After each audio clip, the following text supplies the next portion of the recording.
vous avez le rhume ou la grippe et que vous toussez beaucoup, la première chose qui vous vient à l'esprit, c'est de prendre le médicament pour en finir avec cette toux.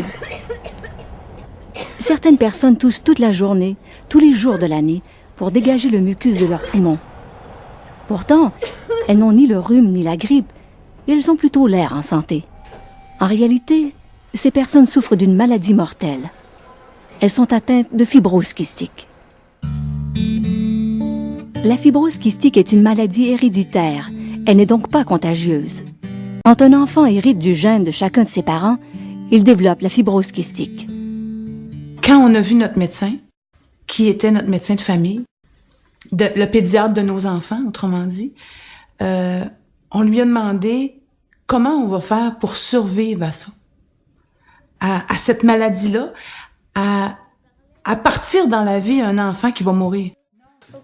Et il nous a répondu, vous allez survivre pour lui. Vous allez vous battre pour lui. Puis vous allez vivre au jour le jour pour lui.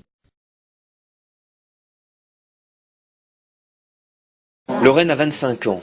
Voilà 4 ans qu'elle est sous traitement pour lutter contre la mucoviscidose. C'est une maladie qui ne se voit pas et qui est très contraignante, mais on vit quand même normalement.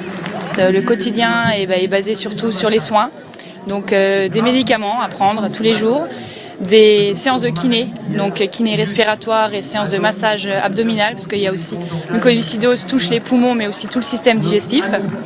Donc voilà, beaucoup de séances de kiné et de médicaments. Moi je vois, j'ai ma petite sœur qui est atteinte aussi de mucoviscidose. Donc mutuellement, on s'entraide, on se donne des conseils, on se soutient vraiment. La famille nous soutient aussi, donc tout dans la vie de tous les jours, que ce soit au niveau de la recherche, au niveau des dons, au niveau du soutien moral. Donc c'est très important, on est très bien entouré.